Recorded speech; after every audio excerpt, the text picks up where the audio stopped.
Hello, viewers. Welcome to the first episode in the second season of the Lead Kindly series presented by Aram Sei, where we meet leaders in community service, learn about their stories, their experiences, and be inspired to follow in their footsteps or forge our own paths to making our world a better place for everyone.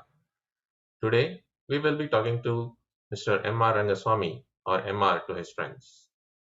Some of the words used to describe MR are tech pioneer, entrepreneur, innovator, corporate eco-strategy expert, community builder, and philanthropist. He is widely recognized as one of the architects of the software industry in the Silicon Valley. In 1997, he co-founded the Sandhill Group, which is best known for its work in the trillion-dollar software and services market.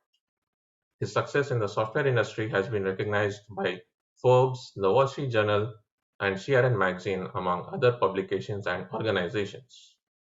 In 2012, MR founded Diaspora, a nonprofit organization of global leaders of Indian origin from diverse backgrounds and professions.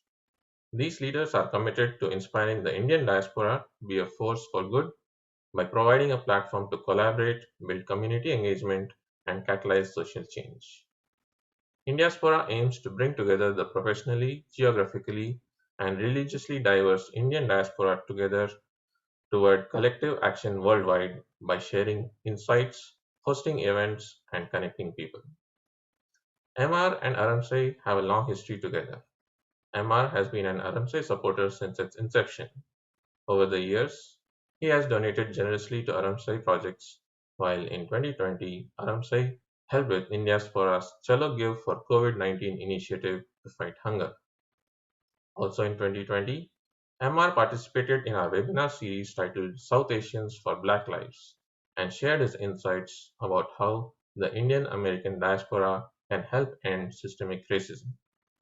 Please join me in giving a warm welcome to MR. Pavan, thank you for having me. Congratulations on your 10 years. Thank you also to Sangeeta, who's been a dear friend for so many years as well. Thanks, MR, for those wishes. And I would like to start first by asking you to tell us more about you. We would like to learn more about you. Who was MR before he got success in the software industry? Is there something about you that we will not find on Google or on Wikipedia? Yeah, I think what you won't find out are too many things. There are too many skeletons in my closet. I initially started out to become an accountant, failed that attempt. Then I had another ill-fated attempt to be a lawyer. I didn't succeed there either. Mm-hmm. And then I made my way to the United States to get my MBA.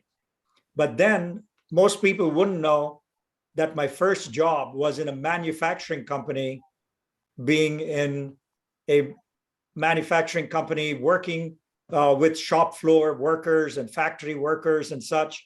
That's how I got started in my first job. So all that is behind me. I think people only know me as a Silicon Valley person. So lots of things before I came to Silicon Valley that have nothing to do with what I do here. Oh, okay. Yeah, that's interesting. Interesting fact to learn about you. Okay. Who or what was the inspiration that got you started on your path of community service? Was there a role model? Do you have some guiding principles, or was there a life-changing event which got you started? Well, there indeed was a life-changing event in that my wife and I wanted to have kids. My previous jobs in tech were travel intensive. I just finished a year of 300,000 miles of air travel, hard to believe. Yeah. And so I quit corporate life and started a new journey. I didn't know what that journey was. And the start of my philanthropy efforts was the start of my journey as well. My secretary in my last company faithfully gave me all the business cards I'd collected over the past several years. And they were binders full of business cards. And there were approximately, I think, 4,000 business cards. And those were the business cards that led me on my philanthropy journey. And let me quickly tell you how that happened. Yeah. So I don't have a job. Yeah. I'm trying to have a new phase in my career. I have 4,000 business cards. So the first thing I said is, let me keep in touch with my friends, right? Right. But in those days, remember, there was no LinkedIn, there was no Facebook, there was no internet. So I said, how do I do that? So I talked to a few friends and they said, hey, you got to have a party. And then people will show up. I said, no, no, no, no. Maybe party equals conference. So I said, let me have a conference. That's kind of how I got into it. And then I focused in, after talking to enough people, that this would be a conference for CEOs only. Okay. So when I started that and started to invite people, nobody showed up. They said, there are hundreds of conferences like this. So why is yours different? So I had a hard time actually finding the differentiation between my event and the 100 conferences that were out there.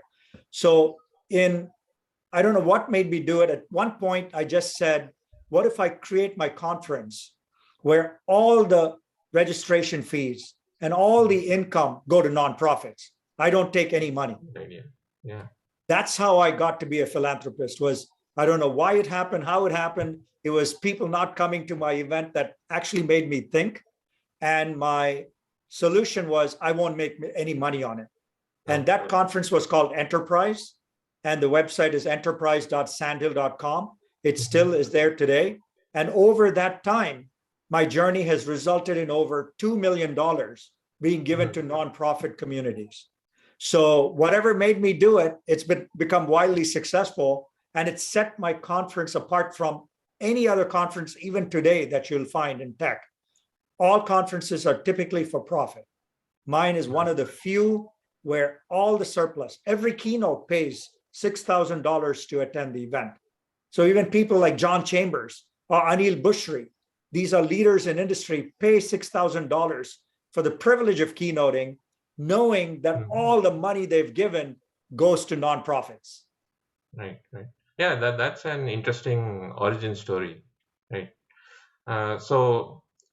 But before you founded Indiaspora, there was another nonprofit you organized, right? You founded, which was the SRG Foundation.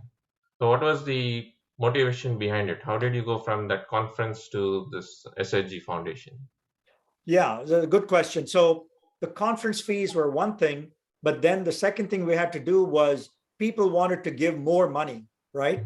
And people wanted a foundation to actually run the conference because, initially it was set up where I was running the conference and the profits would be given away, right? Instead, now I started a foundation where the foundation gets money from running the conference. And then we use that money and give that away, right? So that was why I started the foundation, was to be a repository of funds. And if people want to give additional monies, it can do all that stuff. And we can, make it a tax deductible event if people want, and so forth. So that was the genesis of the foundation. But we have, like I said, through the foundation, using the proceeds of the series of enterprise conferences, which have now become retreats, we've given away $2 million to many different organizations. And all that is listed on our website, sandhill.com. Okay. So after that, I believe you started the Corporate Eco Forum, where I think you earned the title of Corporate Eco Strategy Expert. So do you have any ideas for a nonprofit like Aram Sei to be more sustainable or eco-friendly? Yeah, I think we all have to do our part. The reason I started again was accidental, just like my enterprise retreat. I have at that time 2 young daughters, and I wanted to be a role model for them. And I said, what should I do? And some of my friends said, hey, do something in green. Young kids seem to like this green thing, whatever it is. And so I ended up talking to a lot of Fortune 500 executives to find out what the issues were. And that was the genesis of Corporate Eco Forum. It's a membership group of 70 of the world's largest companies: Apple, Amazon, Disney, UPS, Ford, General Motors. Everybody are members of this group to mitigate climate risk, to lower greenhouse gases, to increase renewable energy purchases, to build sustainable supply chains. So that's kind of the reason I started it. And now, of course, my older daughter was inspired by it. She's now doing her master's in climate science and wants to do a PhD. And so I'm happy that I was able to influence a young person to actually be inspired and follow my footsteps in a way to fight climate change and mitigate climate risk. So that was the outcome of that event. And now it's in its 15th year of programming and stuff. And we are doing extremely well. There are companies who are part of the network, total of close to $5 trillion in annual revenues. So these are companies that can move the needle as far as climate risk is concerned. So at this forum, they share ideas on how to be sustainable and things like that. Sustainable best practices, innovations, Right. jointly do things Right. that can move the needle. So really, it's a phenomenal forum where corporates are really involved in solving the problems that we all face today. And I'm sure like a nonprofit like Aram Sei should also follow those type of sustainable practices. Absolutely. Each one of us as individuals have to follow it. Yeah. Each one as organizations have to follow it. So really, it's everything from simple things like, do you bring bottles of water, or Right. can you fill water from a tap? Even thinking through those kinds of things. In our event, for example, we don't serve bottled water. Okay. Yeah. It seems like a small thing, but it's setting an Yeah. example, right? Exactly. Yeah. It's doing even the basics as individuals become big trends in the future. Right. Right. So after the corporate eco forum, I think that's when you founded Indiaspora, for which you are very well known. So what led to the founding of Indiaspora? Yeah, it started off where I used to help India itself. And what I mean by that is I used to take a delegation from Silicon Valley every year to India to kind of create a forum for product software companies. Because India at that time, 20 years ago, is known as an IT services country. But we wanted to help convert that into more of products, selling software products. So I used to take delegations to India every year and help inspire entrepreneurs and mentor entrepreneurs in India to start corporations and technology startups. And when I was doing that, I was looking also at the US, and I'm an entrepreneur at heart. So my entrepreneurship involves creating networks and nonprofits, right?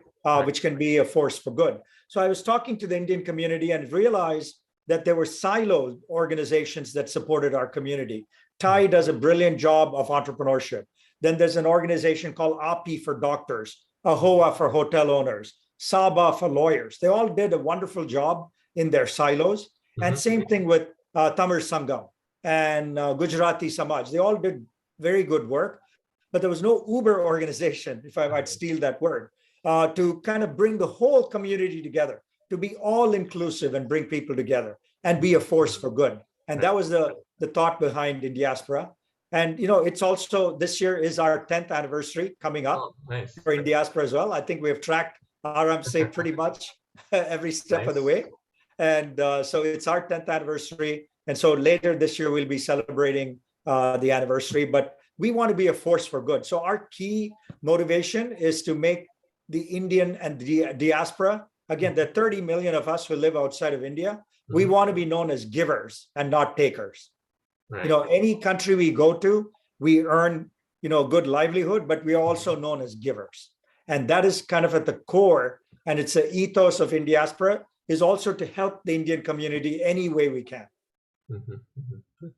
And that's why during COVID, we worked with Aram saying you were generous enough to give money to Indiaspora. And cumulatively as a community, we raised almost $5 million in 2 years for COVID relief. That's great. And it didn't come from one individual. It came from your volunteers, your organization, other organizations, all pooling and giving money together to really make an impact. Correct. Yeah, that's a great initiative that you've organized. And also, congratulations on your 10th anniversary too of the Indiaspora.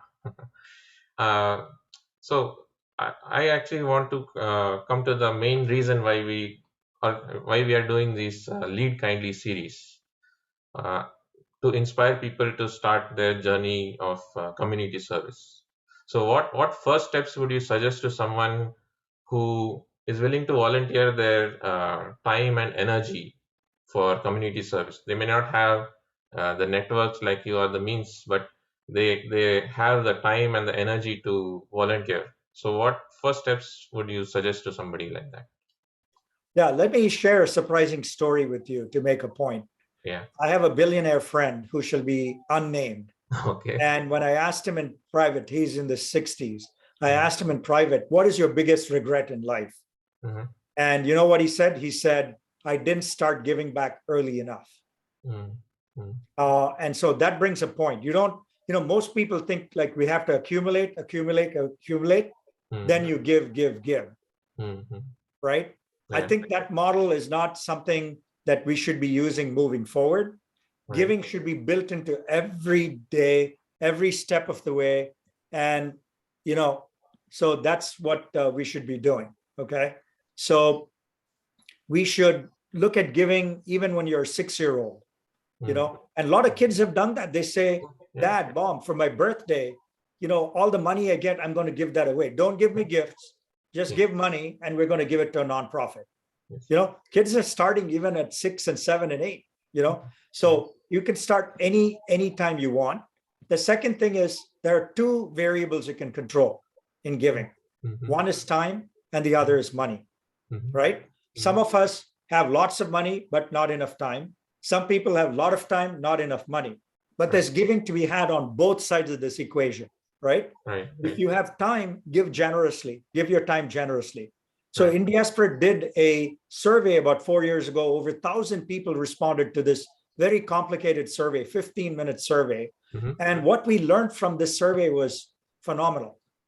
Indians as a community could give more in terms of money, Mm-hmm. but actually we did much better in giving time. I see. So the diaspora did much better giving time. And they were giving time as volunteers, like Aram Sei beautifully does, and to many other organizations. So that's the other thing. You, as a college student, as a high school student, actually, you look good in your resume if you've been giving time as a volunteer in high school. It helps you in your college admissions, right? When they see you have a well-rounded background. Same thing in college.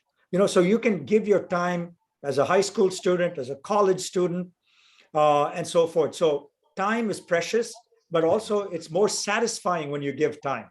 Definitely. Yes. That if I write $100 check, it's nice. But if Yeah. I give an hour of my time, I feel so much better, as an individual. I feel I've done something that connects with my heart. A lot of times when I give money, it's more, I think I'm smart and I'm giving money to the right organization. I feel good.